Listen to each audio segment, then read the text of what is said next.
This week on Act Out, the climate summit COP24 has just recently ended. Here is a recap of the stranger-than-fiction realities that framed and dictated this supposed meeting for humanity's future. Next, a look at what makes the necessary change that we need, and finally, a pedestrian inspiration for the fight. From tweets to marching in the streets, this is Act Out.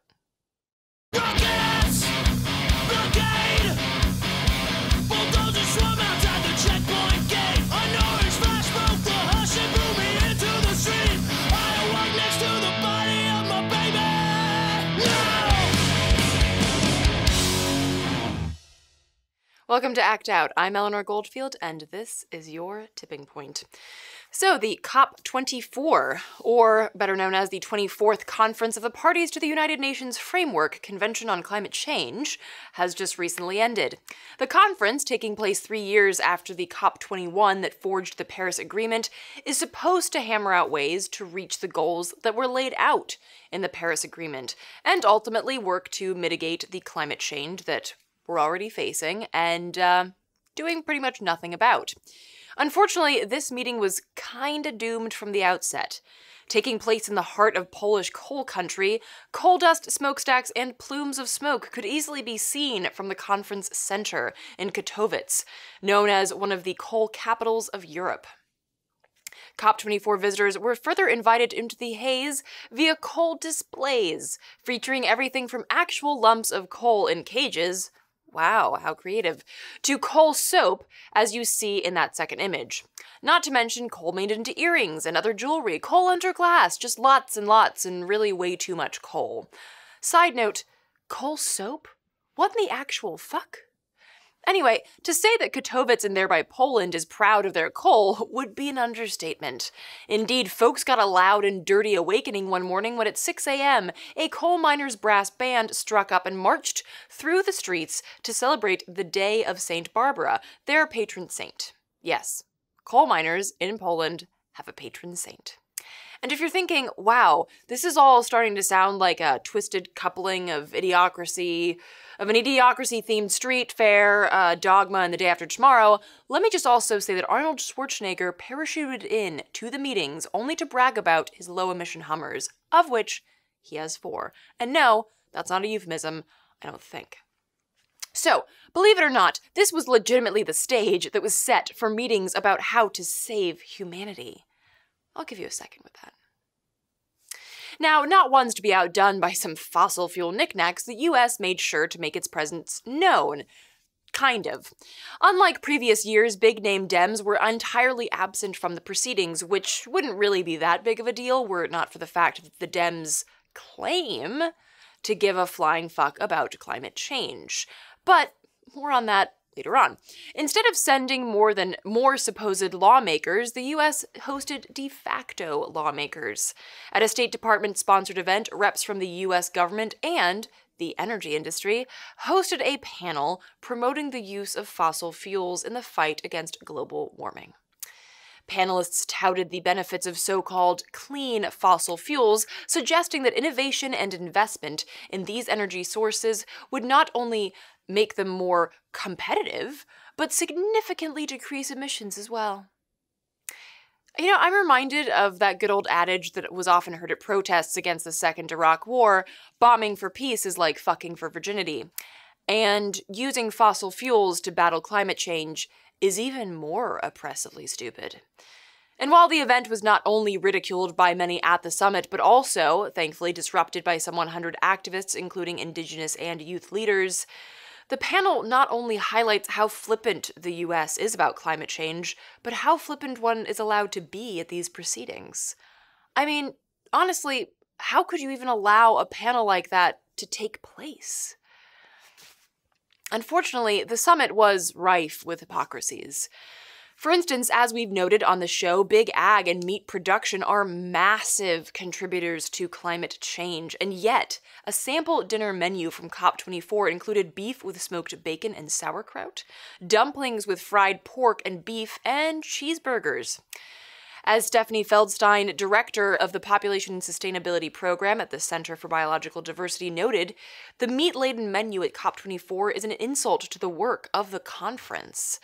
We can't afford to be serving up cheeseburgers at climate conferences if we're going to have an honest conversation about the role of food in the climate crisis. Indeed, according to the Center for Biological Diversity in their report on the climate cost of COP24's food, if the food court replaced the beef patties with plant-based patties, it could cut each burger's carbon footprint by 82%, or 6 kilograms of greenhouse gas emissions each. And that'd be one hell of an example for these folks to set as they sit down to discuss serious changes that we all have to make in order to survive. And have you tried veggie burgers recently? They're fucking delicious. But as Mia McDonald, executive director of Brighter Green, a public policy organization, pointed out, the big and deeply problematic issue is not the meaty menu at the UN talks, but the lack of concrete policies to reduce emissions from livestock production and consumption, and the failure to promote more plant-based alternatives. And Richard Waite, a food specialist at WRI, said that the problem is that governments don't feel comfortable telling people what to eat.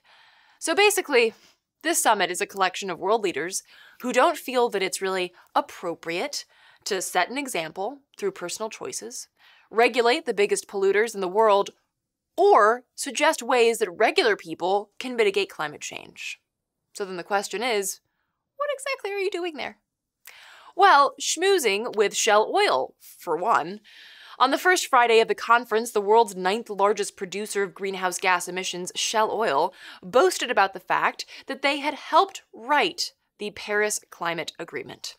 According to Shell's chief climate change advisor, David Hone, Shell and other corporations that make up the International Emissions Trading Association, or IETA, had a hand in shaping the supposed beacon of climate policy. IETA is a business lobby comprised of corporations including fossil fuel producers that pushes for, quote, market-based climate solutions. They frequent summits like the COP series to tout this fairy tale friendship between capitalism and anything alive, which we understand as the most abusive relationship of them all. And while under the UN Framework Convention on Climate Change, only state actors can officially negotiate over the text of climate agreements, corporations can sit in on and observe proceedings, staring you down before they dangle yachts, priceless artwork, steak dinners, and clubbed seals in front of you. I mean, who could possibly resist? And most don't. Article 6, the provision that Shell is taking credit for, outlines carbon markets as one of the chief ways that oil companies and other major polluters can rein in their emissions, allowing them to purchase credits for emissions reductions elsewhere instead of just reducing them directly. So, of course, the problem with that is that the planet doesn't actually give a shit whether or not you pay to pollute. It's still polluting. As I noted in my article recently on the anniversary of the Great Stink in London, passing regulations that demand payments when toxic waste gets dumped into rivers can't repair the irreplaceable damage that the toxic sludge causes. Because money, believe it or not, can't fix everything. You can't breathe it, you can't drink it, you can't eat it. Our obsession and focus on money is our own. The koalas whose habitats were devastating for the sake of money aren't soothed by your stock portfolio, and throwing money at them as opposed to eucalyptus leaves won't keep them alive. And it won't keep us alive. Capitalism cannot be sustainable. You can support capitalism or the environment, but you can't do both. Meanwhile, the capitalist captains steering our ship towards the falls care little for the petty fines that we throw their way. Truly, the amount of money spent on those slaps on the wrist or emissions credits is barely even a drop in the bottom line bucket for them. Basically, the corporations shrug off any fine, while no amount of money can replace old-growth forests, mountaintops forged by continents colliding, species that play integral roles in ecosystems destroyed daily on land and in water. And this is not to say that the Paris Agreement is without merit. It's to say that when people talk about it like it's a magic fix, like all we need to do is stick with it and we'll be saved, that's just not true. It's been forged, if not directly by, then with the help of, the very same entities that created the crisis we face. Furthermore, the flimsy language and total lack of enforcement make any merit it does have hypothetical at best. For instance, at the COP24 proceedings, the US, Russia, Saudi Arabia, and Kuwait all blocked the welcoming of the UN's IPCC report, saying that we're all fucked unless governments around the world take rapid and extreme action to mitigate climate change now. Oh, see, we can get along with Russia. And while it's absurd that any nation, particularly nations with no small part in perpetuating climate change, should vote against the very idea of climate change, this language of welcoming a report or reality is pretty lame. The reason these four horsemen of the dumb shitocalypse revoked the welcome mat is because welcoming denotes endorsement. Instead, they voted to note the report, which incidentally actually has the same effect. After all, it wasn't that long ago that Obama hailed the Paris Agreement and then, oh yeah, did fuck all about it. Even taking his love of fossil fuels to new global heights, spending nearly $34 billion on dirty energy plants in countries from India to Australia to South Africa. But hey, at least he publicly talked about how cool it would be to address climate change. And as folks get up in arms about the US pulling out of the Paris Agreement, Russia, who signed the Paris Agreement and is still in it, has taken little action to reduce the country's emissions. According to a study published last month by the science journal Nature, Russia's current climate policies would push up global temperatures by more than 5 degrees Celsius, at least 3 degrees higher than the limit climate scientists are aiming for. The only difference here, then, is that Putin knows how to be a good politician. Just sign the stupid piece of paper and then do whatever the fuck you want. And this is a cornerstone problem with summits like COP24. Countries like the US and Russia have absolute authority to ruin it for everyone else. That welcoming move, for example, requires a unanimous vote in order for it to be officially adopted, which means that the fate of smaller countries like St. Kitts and Nevis is decided by the bigger players, in a continuation of imperialist colonialist capitalism at its finest. After the vote, the St. Kitts and Nevis delegates said, "It's very frustrating that we are not able to take into account the report's findings. We are talking about the future of the world. It sounds like hyperbole when I say it, but that's how serious it is." Indeed, it is. And while St. Kitts and Nevis has been undertaking initiatives to address climate change and build resilience, they seem fully aware that they can't do this on their own. I mean, look! They're a tiny fucking island off the coast of Puerto Rico that's smaller than the damn Google pin drop. They're 2 bad hurricanes away from being an Atlantis story. And yet they have to sit through these proceedings and watch global polluters like the US and Russia use the summit to schmooze with the likes of Shell while taking full advantage of the flimsy language and total lack of enforcement. Like I said earlier, this meeting was doomed from the outset. Just like any meeting where heads of state come together to essentially weigh how much they like to piss off their corporate overlords. And the answer is always, not that much. Certainly not enough to make a significant difference for our survival on this planet. And therefore, expecting anything from these meetings, even feel-good fluff, is a mistake that we don't have the time to keep making. If these meetings could result in definitive legislation, if the UN had any power, mandatory action based on majority voting rather than unanimous agreements over lame language, we'd have a shot. But that's not the case, and I don't see it being the case anytime soon. Instead, and as always, direct action, civil disobedience, and widespread engagement are how we will literally save ourselves. Just look at what the Yellow Vests have accomplished in France. Last Monday, President Macron announced a wage hike of €100 a month, roughly $113, as well as scrapping the fuel tax that initially ignited the protests. Just a couple of weeks ago, Macron was adamant that he would absolutely not budge on any of the protesters' demands. And while many in France say that his speech was insufficient, it's clear that the protests work. They forced a response from a seemingly steadfast and unreachable figurehead. Meanwhile, the Yellow Vest protests have spread to both Belgium and the Netherlands. And all this while parallel movements like Extinction Rebellion, which we talked to and covered in episode 187, continue to build power and influence. Here in Washington, D.C. last Monday, more than 1,000 youth rallied, lobbied, and sat in at dozens of congressional offices to demand action on a Green New Deal put forward by Representative Ocasio-Cortez. It's an action like this that will find hope for a future. It's the only place. We can't sit back and watch and hope that the powers that be will do the right thing. They never have. They never will. However you can, in whatever ways you're available to fight, to build, that's what we have to do on our front lines. So a question I often get is, okay, how? How do you go about doing that something? Stepping up to that front line and adding to the fight and build efforts happening all around us? Well, at the risk of sounding like I'm deflecting, I can't answer that for you. But I can say that everyone can do something that you're good at, something that you're already passionate about. And it can be new and crazy and weird, or it can be a reworking of an old tactic. Something as simple as walking. Here to throw some inspiration your way is Benjamin Ladra, a Swede who decided one day, in a dissident Forrest Gump kind of way, to walk to Palestine. Take a look. As a Swede, talk about why Palestine. Why was that issue the one that really spoke to you?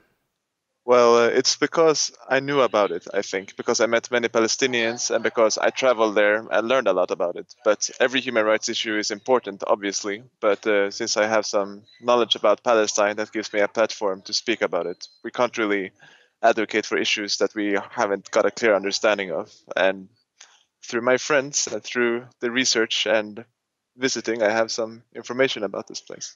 So you had been to Palestine previously before your walk? Yeah, probably the first and only time I could visit since they blocked me from entering after I finished my walk. So the walk, the march, has a long history of social justice power. What was it that moved you to choose this way of communicating your support for Palestine?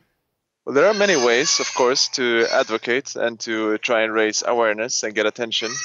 I've been an activist for some time, so I tried a lot of ways. I tried hunger striking, demonstrating, doing manifestations, and all kinds of different things. But it always seemed difficult to get a lot of people's attention. And I figured if you do something very difficult, like walking for a year, then defeat within itself will bring some attention, and then you get a platform to speak about Palestine, which is the real issue. The thing with this that I find really powerful is that you walked, and people often say, in terms of activism, oh, I'm not an expert in anything. I'm not good at fundraising, or I'm not good at writing. But your journey is a very good example of the idea that and everyone can do something. Yeah, of course. I'm not an expert either in anything really, but I'm a musician, and one thing I learned from music is the value of practice and the diligent hard work. And I think we can learn anything, and I think we can do a lot of things if we just don't stop trying. If we keep all the information is out there on the net, we can learn from tutorials, whatever we want to learn. I'm not good at fundraising, but I learned. I'm not good at walking, but I learned. I'm not good at many things, but I try them anyway. So talk about the setup and the stops that you made along the way, how you chose your route. I choose the route depending on where the big cities were. So I try to just cover as many places with people as possible. I was walking through 13 countries, Sweden, Germany, Czech Republic, Slovakia, and so forth. Turkey, Lebanon, Jordan, and finally almost Palestine. And I would try to speak to people in every city. I would try to arrange lectures and speak at universities and just get people's attention, organize demonstrations and these things. And that might also seem intimidating, like organizing a demonstration, but all you ever do is like, maybe you will apply for a permit or maybe not. You will just gather some people and do your thing. What was the response like as you, through your journey in those 13 countries, was there pretty much an overwhelming positive response, or were there places where you got a very negative response? Yeah, it was different, obviously. For the most part, I was alone by myself on a road, just walking. And so for the most part, there was like no response at all. But with the people you meet, usually this is one lesson: people are kind and people are generous and nice in every country. There were very few places where people were hostile, if ever. It happened, of course, but those are the exceptions. People overwhelmingly are very nice and kind, and I would get invited a lot to sleep at people's homes, and people would treat me to food and these things. In every country, and every country also, they were afraid of their neighbors. So people in Croatia would warn me about people in Serbia, and Serbs would warn me about people in Bulgaria, and Bulgarians would warn me about people in Turkey. All the people in these countries were extremely friendly and extremely nice, and they would say about their own country, like, this is safe, this is a good place, no problem for you here in Bulgaria, but watch out for Turkey. And they would say it in Turkey also, no problem here in Turkey, it's safe, it's good that you're here, but watch out for the Middle East and Lebanon. That's interesting. Like the people don't see that these made up barriers of countries are really just that. They're made up, and there are humans and all across the world that are good people. Yeah, and you do not feel borders when you walk across them. Like, they are so imaginary and arbitrary. There is no border. You just walk, and the nature doesn't really change much from one border to the next. And that's interesting too, because the border that I obviously that you did notice was that Palestinian border. Talk about how the reaction was when you finally got close to Palestine. Yeah, and I wouldn't have noticed it if it wasn't for all the infrastructure and military and fences and these things. So when I come the last day when I was trying to cross the border, since all of Palestine is occupied, there are Israeli soldiers on the border that interrogate you, and I knew what was going to happen because I know many Palestinians, and they all have stories of humiliating interrogations. I think I got off light, only 6 hours, and no physical abuse, which is very common for Palestinians. So just 6 hours of interrogation. They wanted to know every Palestinian I knew, everyone I was going to meet inside of Palestine, every place I was going to visit, everyone I was affiliated with, who I was working with, and no, my passwords and my social media. They wanted to read my messages. That's what they wanted, but I said no, so they didn't. So And you well, basically they just didn't. said no for 6 hours, and they finally let you go. Yeah, I answered all their questions truthfully, but when they demanded like to know Palestinians that I know. I mean, for those that are engaged in this issue, they know that collective punishment is very common in Palestine. That the Israeli soldiers will demolish houses, or arrest people on no basis. And I don't want this to happen to my friends. So obviously, I cannot name friends. Like, you're not a collaborator. Yeah.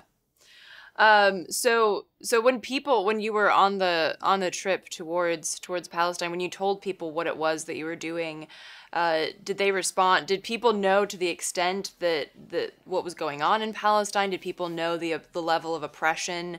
Were they also with you on that? Like, yes, free No, Palestine. no, they did not, and that's the whole reason for the journey in the first place. That most people, they just don't know what is going on there. They don't know about the occupation, about the currently 270 children in prisons.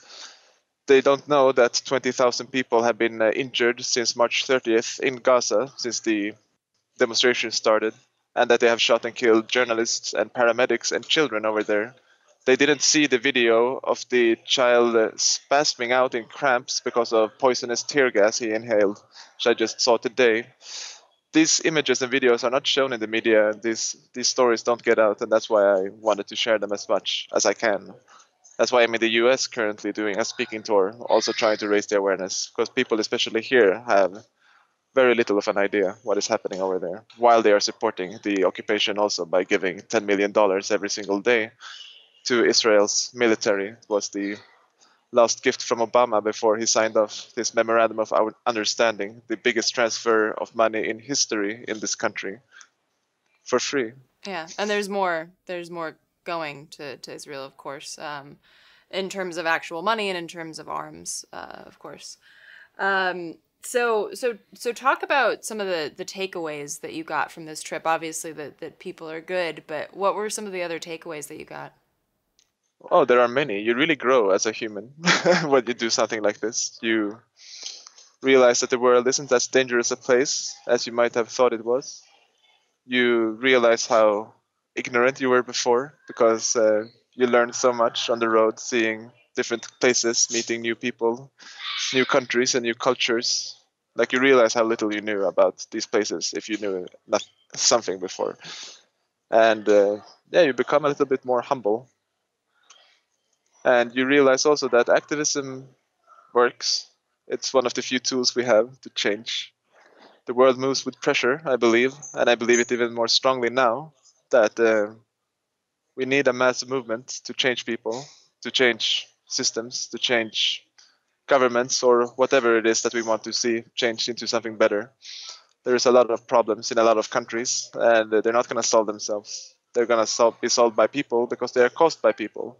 And there are many people working that are very corrupt and that are pushing events in a non-desired way. And if we want things to go better, then we need to be more people working harder to push events in a desired way instead.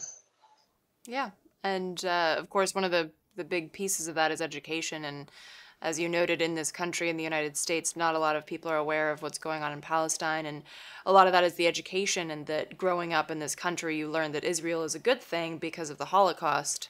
And you don't really hear about the oppression of the Palestinians. And if you do, you say, well, they deserve it because they're terrorists.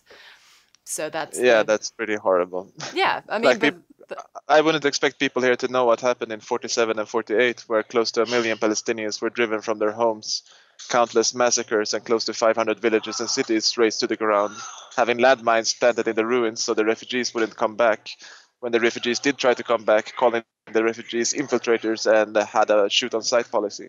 I mean, if people knew that, then it would affect them. But knowledge is power. And that's why raising awareness is important, because a well-informed population will also make good demands. Something to ruminate on and get the mental blender whirring. And you'll have some good thinking time fueled by more inspiration, as next week we'll be airing our 2018 Best Of episode, and the following week we'll be off.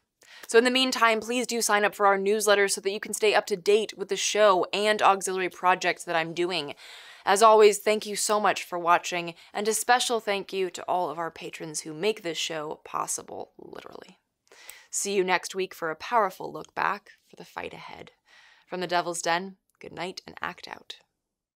And real quick, to keep independent, non-corporatized media like this show going, visit patreon.com/actout.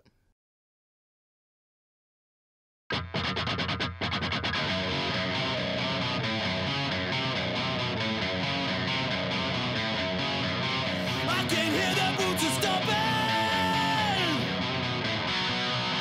Come on, boys, let's get some roster through. I can't stand to hear my father cry anymore.